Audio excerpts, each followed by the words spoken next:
Assalamualaikum student, class 7 subject social science lesson medieval history of Jammu and Kashmir and Ladakh। तो आज का जो हमारा टॉपिक है medieval लद्दाख यानी वस्ती दौर का लद्दाख।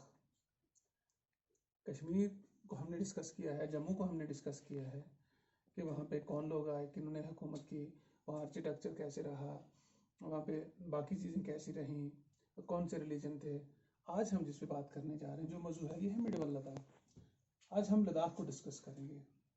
देखिए, एक चीज़ को ध्यान में रखना है, जब भी हिस्ट्री की बात की जाए, हिस्ट्री में 3 पीरियड आते हैं। First phase called the ancient period till 10th century AD। Second medieval period वस्ती, ये स्टार्ट होता है 10 से 19वीं सदी तक। एंड थर्ड जिसे हम मॉडर्न पीरियड कहते हैं, ये स्टार्ट होता है 19वीं सेंचुरी से ऑनवर्ड टिल डेट। तो जहाँ तक लद्दाख का ताल्लुक है, हम इसकी फिजिकल स्ट्रक्चर पे डिस्कस नहीं करेंगे, इसकी फिजिकल स्ट्रक्चर कैसी है। हाँ, इतना ज़रूर है कि हाई एल्टीट्यूड जोन है, वहाँ की जो लिविंग है वो थोड़ा डिफ़िकल्ट है।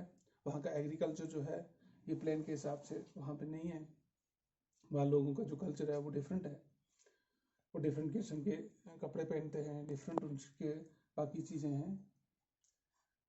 The ancient inhabitant of Ladakh were guards and मॉ called Indo-Aryan race. Emigration of Tibet, Skardu, in area by pots like Puranga Buddhism. Buddhism traveled from Central India to Tibet. The history of Ladakh can be divided into 3 phases. जहाँ तक लद्दाख का ताल्लुक है, जो ancient habitant है लद्दाख के, जो पहले वहाँ पे रहने वाले थे, ये कहा जाता है कि वो 2 बड़े जो कबीले थे या 2 बड़ी जो डायनेस्टी थी उनसे थे। एक को बोलते थे मॉन्स, दूसरी को बोलते थे डॉट्स। तो ये जो हैं ये आर्यन रेस के हैं दोनों, और तिब्बत के इलाके से, स्कर्दू के इलाके से या उसके नियर जितने भी पुरांग इलाका था वहाँ से ये लोग जाके लद्दाख में बसे, ये माना जाता है। और जो बुद्धिज्म जो रिलीजन है लद्दाख का, ये माना जाता है कि ये सेंट्रल इंडिया से तिब्बत में गया था और वहाँ से लद्दाख में आया। और लद्दाख की हिस्ट्री जो है ये 3 हिस्सों में है, एंशिएंट पीरियड, मिडिवल पीरियड और मॉडर्न पीरियड। थोड़ा सा देखेंगे एंशिएंट पीरियड को। First group of people settling in Ladakh are Mons and Dards. कि पहले जो ग्रुप्स थे, जो कबीले वहाँ पे बसे थे, वो एक मॉन्स था और दूसरा डार्स था। मॉन्स के बारे में कहा जाता है कि ये हिमाचल प्रदेश के इलाके से जाकर बसे हुए लोग हैं, और जो दार्द का ताल्लुक था जहाँ था वो गिलगित से आए हुए लोग थे। यानी ये दोनों जो थे वो तीज वेर आर्यन रेस, ये दोनों जो थे ये आर्यन नस्ल से ताल्लुक रखते थे। उसके बाद फिर वहाँ पे मुगलों का इन्फ्लक्स हुआ। Mughal came from the Tibet as nomads. वहाँ पे वो एक नोमैड्स बन के आए, तिब्बत से वो लोग गए। Tibetan and the Tang empire of India, China. और फिर वहाँ पे क्या हुआ, तिब्बत का और जो टैंग एम्पायर था चाइना का, इनके बीच में काफ़ी रसाकशी चली, काफ़ी लड़ाई चल रही थी। तो उसके बाद लद्दाख जो था डिवाइडेड इनटू सेवरल प्रिंसिपलिटीज। जब वहाँ पे उनके आपस में तजाद चल गया, कन्फ्लिक्ट्स आ गए, तो नेचुरली वहाँ पे लद्दाख जो था वो डिवाइड हो गया प्रिंसली स्टेट में। Each rule by Prince, HO, ये लद्दाखी लफ्ज़ है। हर एक जो प्रिंसिपलिटी थी उसको एक प्रिंस रूल करता था। और लद्दाख के 2 हिस्से हो गए, एक को बोलते थे अपर लद्दाख और दूसरे को बोलते थे lower Ladakh.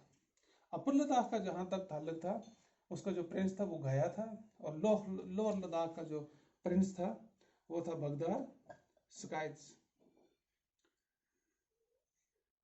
Around the beginning of 10th centuries, present जिसको हम आज का हम कहते हैं प्रेसिडेंट जिनजिंग इन्वेड लद्दाख, जो आज का चाइना है, उसने लद्दाख पे हमला कर दिया। तो the prince of Gaya asked the rulers of नेग्रिस, स्काइडल, नमग्यान फॉर हेल्प। उस वक्त का जो वहां पे बादशाह था, उसने मदद मांगी कि मेरी हेल्प करो, क्योंकि यहाँ पे डिस्टर्बेंस हो रही है। आफ्टर दैट जिन लोगों ने हुकूमत की, हमारा जो टॉपिक है वो है मिडिवल। तो the first western Tibetan dynasty in 842, जो पहली रूलिंग क्लास वहां पे आई वो तिब्बतियन डायनेस्टी से थी। वो तकरीबन 842 में वहां पे जाके पहुंची लद्दाख में। नायमागोन डायनेस्टी, उसको नामियागोन डायनेस्टी कहते थे। और नामियागोन डायनेस्टी कौन सी थी? ये जो तिब्बत की रॉयल फैमिली के जो लोग थे, रॉयल हाउसेस के थे, उनसे बिलोंग करती थी। और तिब्बत के अंदर जो रिप्रेजेंट करते थे, यानी रूलिंग क्लास थी, वो डायनेस्टी थी, वो आ गई लद्दाख में। So these rural making Ladakh a country inhabited bye mixed population. तो इन लोगों ने लद्दाख का जो एरिया था उसको आज़ाद रियासत का दर्जा दिला दिया, जिसमें मुख्तलिफ नस्ल के लोग जो थे वो रहते थे। Under the Langdarma rule, Ladakh consists of Ladakh, Purang, Guach, Zanskar, Lahaul and Spiti. तो इनके दौर में लद्दाख जो था ये काफ़ी दूर दूर तक फैला हुआ था। उसके बाद का जो पीरियड जो 975 से लेकर 1000 कामनेरा तक था, किंग नामयांगांग had 3 sons who had divided his kingdom. न्योमगांग जो किंग था उसके 3 बेटे थे, ये माना जाता है। और उसने बाद में उन्हीं तीनों बेटों के अपने नाम ये बादशाह ये किंगडम जो थी वो तीनों को बांट के दे दी। और 3 बेटे जो थे, जिसमें पहले का नाम था लाहाचन और दूसरे का नाम था तासीगोन और तीसरे का नाम था डेट्सगोंग। तो उन्होंने 1000 से लेकर 1500 का मनेरा तक हुकूमत की उनकी नस्ल ने। And his successor rule Ladakh till 1500 का मनेरा। तो उसके बाद का जो पीरियड शुरू हो गया वो हो नमग्याल डायनेस्टी का।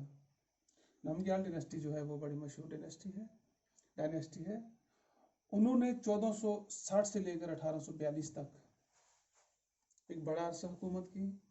और ये माना जाता है कि इस जो नमग्याल डायनेस्टी है, इसमें से तकरीबन 20 रूलर हैं जिन्होंने वहां तक हुकूमत की। और इन्होंने अपने दौरान में बड़े बड़े वहाँ पे आर्किटेक्चर का काम किया। वहाँ पे गुम्फा तैयार की गई, मोनेस्ट्रियाँ बनाई गई, बाकी चीज़ें बनाई गई। तो यानी इनका दौर जो था, इनका दौर एक अच्छा दौर माना जाता था। तो ये था इंट्रोडक्शन मिडिवल लद्दाख के ताल्लुक से। नेक्स्ट वीडियो में हम डिटेल में जाएंगे। हम देखेंगे कि उस दौरान उन्होंने लोगों को कौन सी सर्विस प्रोवाइड की थी, लोगों का रहन सहन कैसा था, लोगों ने और अपने दौरान में ट्रेड्स कैसी चलाई, और आर्किटेक्चर यानी किसने क्या क्या बनाया, वो हम नेक्स्ट वीडियो में डिस्कस करेंगे। Thank you.